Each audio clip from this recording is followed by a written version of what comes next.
Salam sejahtera anda bersama saya Nala Huda dalam Pantau Agenda Reformasi. Dan untuk jam ini kami ingin memberi tumpuan kepada satu isu yang bukan satu isu baru di Malaysia, tetapi kita lihat sejak kebelakangan ini dengan beberapa isu yang tular di media sosial dengan juga dilaporkan dalam media juga kembali hangat, iaitu isu pembiayaan politik ataupun sumbangan dana politik ini, yang mana semalam di astroawani.com kami juga ada mengeluarkan satu artikel keperluan kawalan ke atas pembiayaan politik, bercakap tentang bagaimana isu ini masih lagi membelenggu politik negara dan bagaimana isu ini memberi ruang kepada gejala rasuah, yang tentunya satu isu yang perlu dibanteras dan juga kita nak memberi tumpuan dalam konteks program Pantau Agenda Reformasi ini.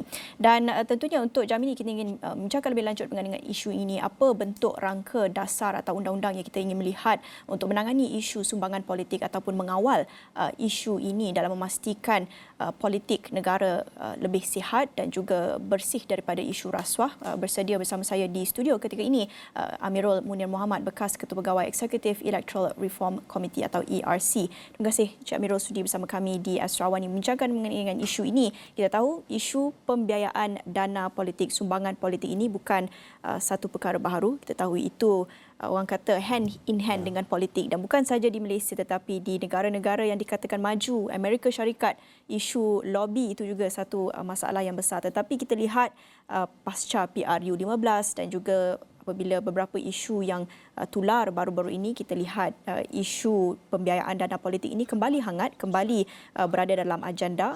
Kita nak bercakap secara umumnya, sejauh mana sebenarnya pembiayaan dana politik ini masih lagi menjadi isu utama dalam politik negara? Terima kasih. Politik dan wang tak boleh dipisahkan. Ya. Kegiatan-kegiatan dan aktiviti-aktiviti politik memerlukan dana. Ya. Walau bagaimanapun apa yang ingin diketengahkan oleh pelbagai pihak pada masa ini adalah dari mana dana tersebut datang dan ke mana dana tersebut pergi. Ya. Itu adalah tonggak utama. Dengan lain-lain perkataan, kita harus setiap gerak politik yang melibatkan wang, kita harus lakukan dengan telus dan penuh integriti.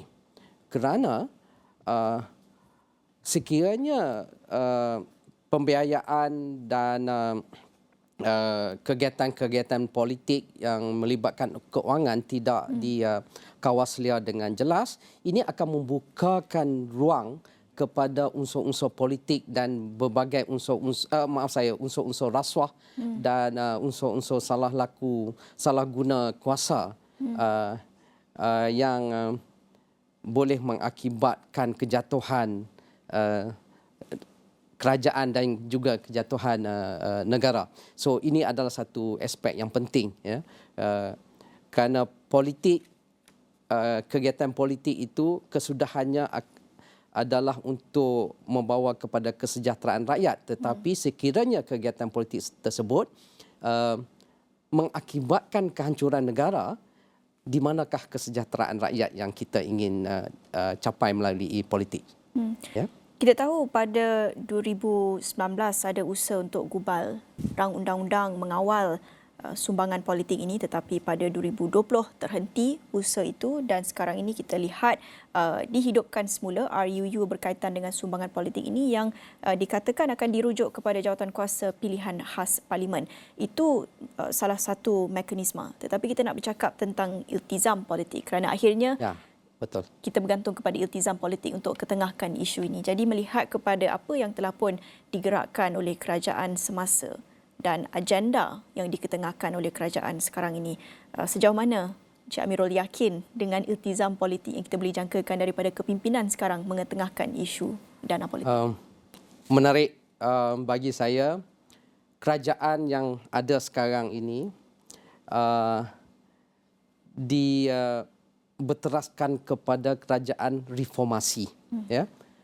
Tagline awal adalah reformasi, ingin mengubah dan menambah baik segala mekanisme di dalam negara ini. Ya, dengan itu saya rasa ahli-ahli politik yang berkuasa pada ketika ini seharusnya mempunyai iktizam. Dan setelah lebih daripada 100 hari kerajaan ini berkuasa, kita nampak usaha-usaha untuk menambah baik segala aspek kehidupan rakyat itu kita sudah nampak sedikit demi sedikit. Namun bagi undang-undang untuk mewujudkan undang-undang berkaitan dengan pembiayaan politik ini, ia bukan hanya kepada kerajaan tetapi keseluruhan ahli-ahli parlimen dan juga keseluruhan rakyat harus berusaha sama untuk menjamin atau mewujudkan undang-undang ini, kerana undang-undang ini akan mengubah sedikit sebanyak budaya politik di Malaysia. Ya, akan kalau dulu semua ahli-ahli politik bermain dalam satu lingkup undang-undang yang yang membolehkan mereka membuat sesuatu benda, tapi apabila lahirnya undang-undang pembiayaan politik ini, mungkin corak permainan tersebut akan berubah. Dan sejauh manakah ahli-ahli politik kita akan selesa dengan perubahan tersebut? Dan perubahan tersebut juga akan dibawa turun kepada rakyat. Ya, kalau dulu mungkin pengundi-pengundi boleh merasa imbuhan pada masa mengundi, mungkin dengan adanya undang-undang baru ini mungkin perkara tersebut tidak akan berlaku lagi. Ya, jadi itu maksud saya, yang mana bukan hanya 222 orang ahli parlimen saja yang harus memperjuangkan ini, tetapi juga rakyat kita. Sejauh manakah rakyat kita boleh mengubah jangkaan ataupun mereka punya inspirasi terhadap pemimpin-pemimpin politik di tempat masing-masing. Jadi iktizam politik dan juga anjakan daripada rakyat itu perlu. Ya. Menarik bercakap tentang anjakan daripada rakyat itu. Kalau kita lihat, kalau kita nak bandingkan dengan mungkin beberapa perubahan ataupun reformasi yang pernah dicapai sebelum ini, mungkin bukan contoh yang apple to apple. Kalau kita nak lihat misalnya Akta Anti Lompat Parti, ada yang pihak katakan itu sebenarnya menguntungkan sesetengah pihak, menguntungkan sesetengah parti. Kita nak melihat mungkin satu progres yang kita capai juga, meminda had umur mengundi bagi 18 tahun dan sebagainya. Jadi sebenarnya tidak mustahil untuk kita melihat budaya politik itu berubah, tetapi untuk kita melihat minat rakyat, untuk kita melihat kepada iltizam itu dibina secara organik daripada rakyat, tekanan itu datang dari bawah. Sejauh mana sebenarnya tahap pengetahuan rakyat berhubung dengan isu ini, dan bagaimana ia sebenarnya memberi pengaruh dan impak yang cukup besar kepada demokrasi dan pilihan raya dan apa yang kita lihat dalam kerajaan semasa? Saya telah terlibat dengan kegiatan-kegiatan untuk menambah baik sistem dan undang-undang pilihan raya dan juga pembiayaan politik semenjak 2015. Ya. Jadi kita telah membuat pelbagai kajian dan secara am saya boleh katakan di sini bahawa pengetahuan rakyat kita berkaitan dengan politik dan undang-undang adalah berada di satu tahap yang cukup minimum. Ya. Tambahan pula dengan penambahan pengundi-pengundi muda 18 tahun, itu satu pencapaian yang cukup baik bagi negara kita. Namun sejauh manakah pengundi-pengundi muda ini dapat faham berkaitan dengan apakah kuasa saya, dan juga bukan hanya kuasa, tapi apakah implikasi terhadap tindakan saya untuk meletak tanda di kertas undi tersebut. Jadi pengetahuan berkaitan dengan sistem mengundi, sistem politik dan sebagainya harus ditingkatkan pada satu tingkat yang lebih tinggi, kerana tanpa pengetahuan yang secukupnya kepada pengundi-pengundi, pengundi kita masih lagi bergantung kepada sentimen dan juga pengaruh daripada sama ada rakan sebaya, ibu bapa, kalau mak dia dulu mengundi parti X, dia pun akan mengundi parti yang sama. Tapi adakah dia mengundi itu, dia faham apakah hasil daripada dia mengundi itu? I'm not saying that mengundi parti X itu tak betul. Tapi ada perkara-perkara yang kita kena faham secara keseluruhan, secara lebih besar daripada kita hanya letak mengundi kerana kita dijanjikan imbuhan. Ya? So perkara-perkara berkaitan dengan pendidikan pilihan raya dan pendidikan pengundi di banyak negara asing bermula daripada umur yang 9 tahun di Australia misalnya.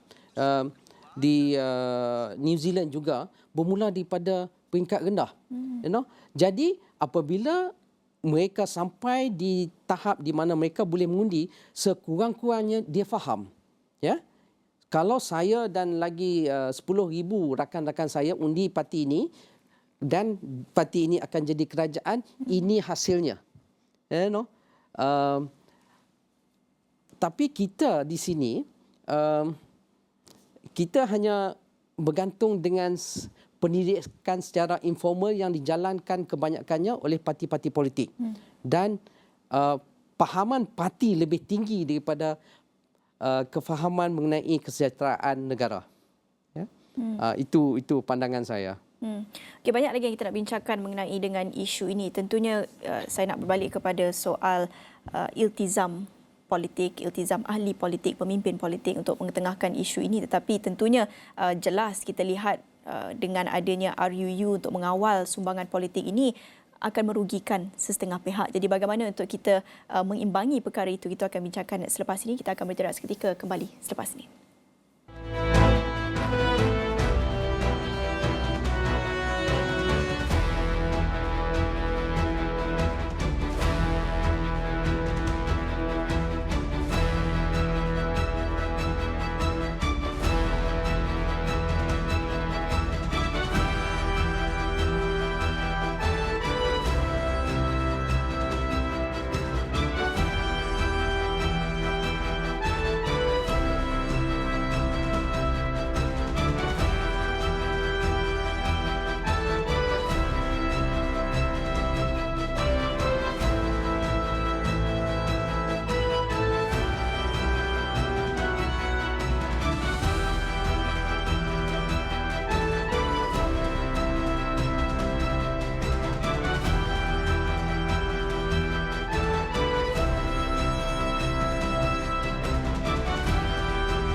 Bertemu kembali dan untuk jam ini tumpuan masih lagi terarah kepada isu pembiayaan politik dan apa yang perlu dilakukan untuk mengawal isu ini, dan masih lagi bersedia di studio bersama kami ketika ini Amirul Munir Muhammad, bekas Ketua Pegawai Eksekutif Electoral Reform Committee.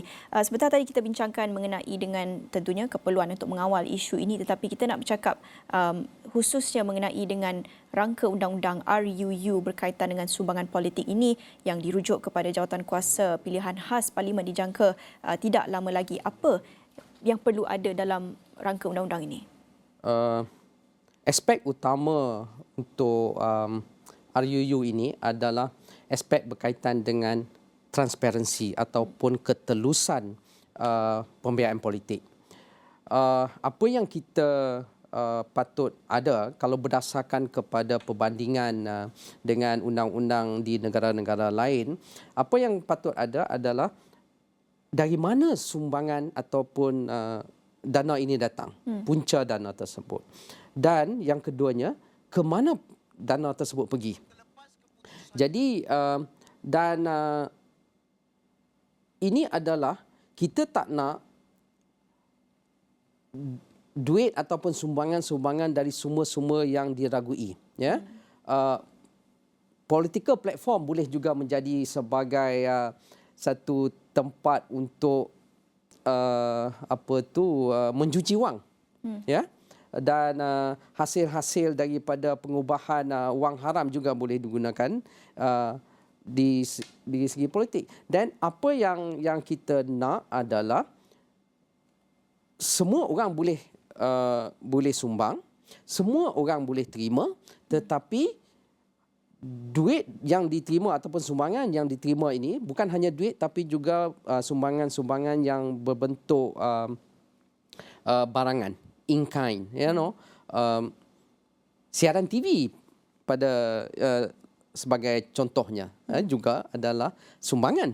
Ya, stesen-stesen TV yang memberi ruang kepada ahli-ahli politik untuk menyuarakan inspirasi politik mereka juga adalah sumbangan.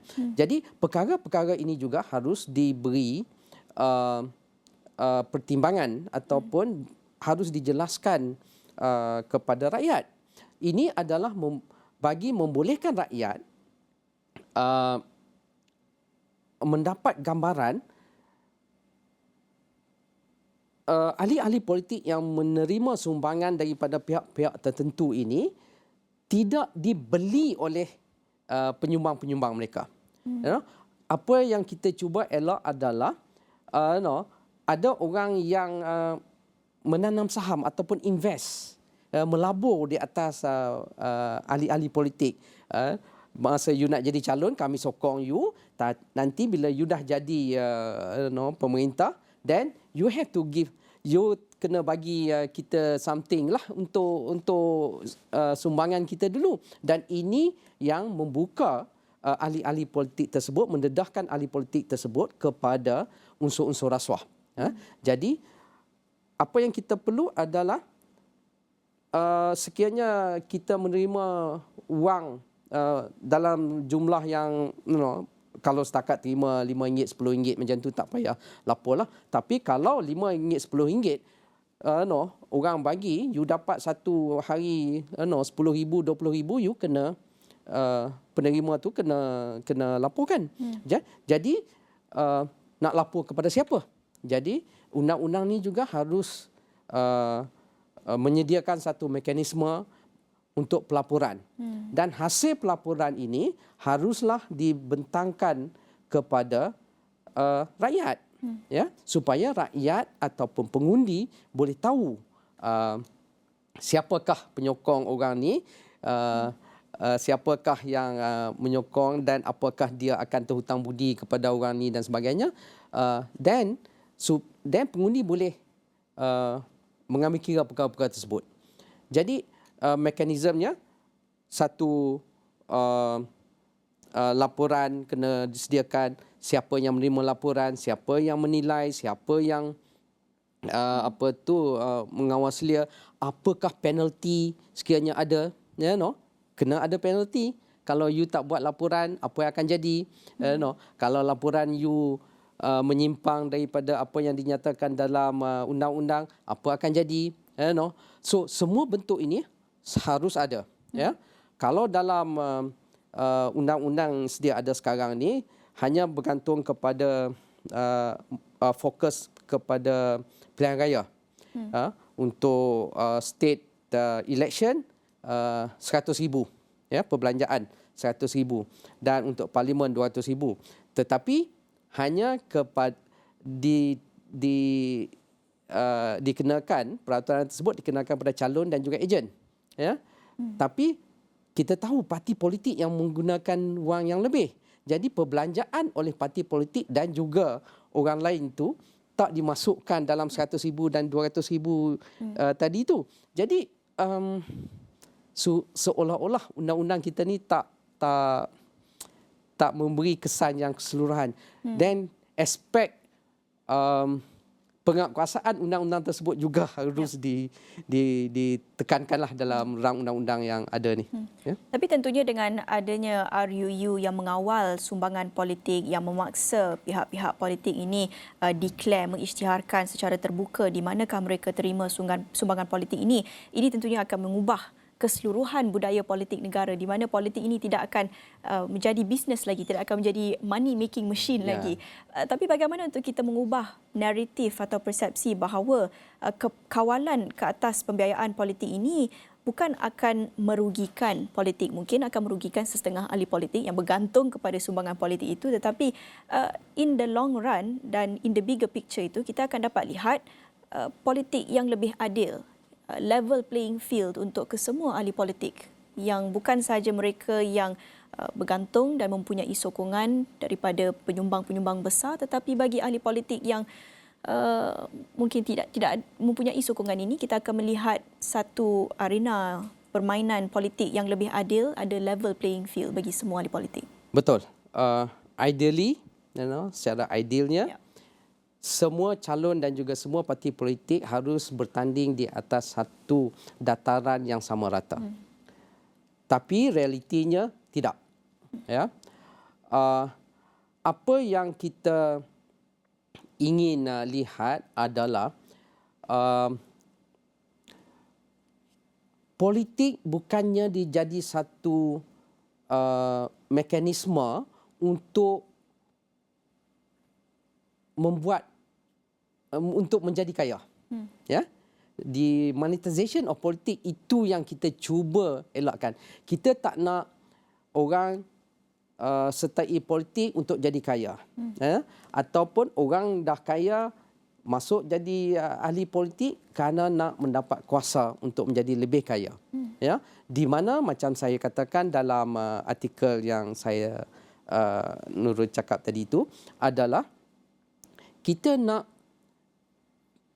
be open about it. Kita nak satu lapangan yang terbuka, lapangan yang terbuka di mana orang boleh menilai ahli politik dan juga parti politik yang boleh membawa kesejahteraan kepada rakyat. Bukannya membeli kesejahteraan, berjanji kesejahteraan tersebut dengan wang.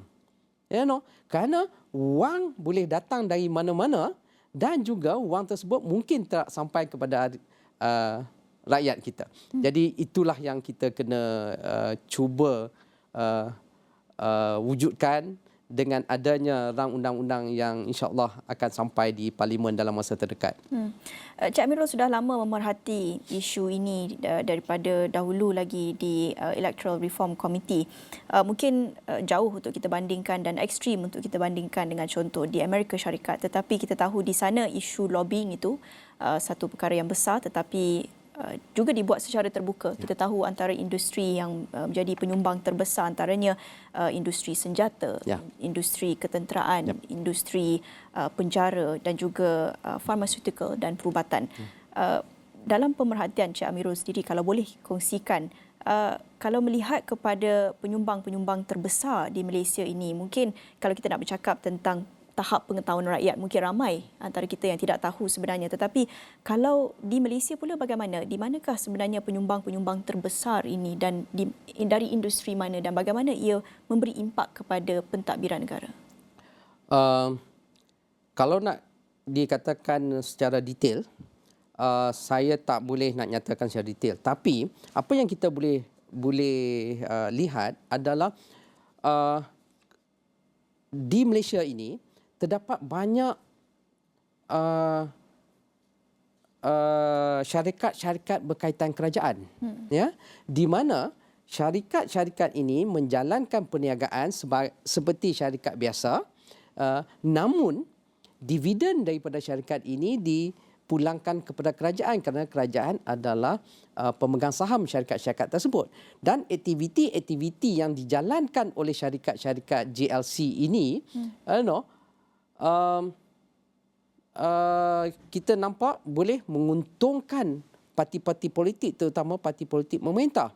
You know, CSR, kegiatan-kegiatan CSR, corporate social responsibility bagi JLC ini, pemberian komputer untuk kanak-kanak sekolah, biasanya dirasmikan oleh menteri-menteri ataupun ketua-ketua parti.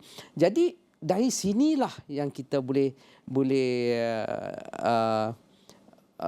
andaikan, ya, sebab kerana tiadanya undang-undang tersebut, kita sebagai rakyat ni hanya boleh buat andaian, ya, boleh membuat andaian bahawa JLC adalah pihak-pihak yang memberi faedah kepada kerajaan. Kalau nak secara detail atau perincikan tu susah. Tapi banyak buku-buku berkaitan, Jomo K. Sundaram ada tulis buku, Terence Gomez ada tulis buku berkaitan dengan perkara ini. Jadi kita hanya boleh bercakap di awang-awangan kerana tiada undang-undang. Ya, tiada undang-undang. Tapi yang pentingnya untuk melihat perkara ini dibuat secara terbuka, secara telus. Sebab itulah perlunya ada undang-undang supaya perkara ini boleh dibincang secara telus dan dilihat secara lebih telus. Ya, dan diharapkan rangka undang-undang itu dapat direalisasikan dalam masa terdekat. Tentunya dengan pilihan raya negeri akan datang, kita tentunya itu satu reformasi yang ingin kita lihat diketengahkan. Dan banyak lagi kita nak bincangkan sebenarnya, cukup menarik, tapi itu saja masa kita ada. Terima kasih kepada Cik Amirul Munir Muhammad, bekas Ketua Pegawai Eksekutif Electoral Reform Committee, sudi bersama kami untuk bincangkan mengenai dengan agenda reformasi, khususnya mengenai dengan perlunya kawalan ke atas pembiayaan politik dalam konteks kerajaan baharu. Dan itu saja untuk jam ini. Bersama saya, Naila Huda. Salam hormat.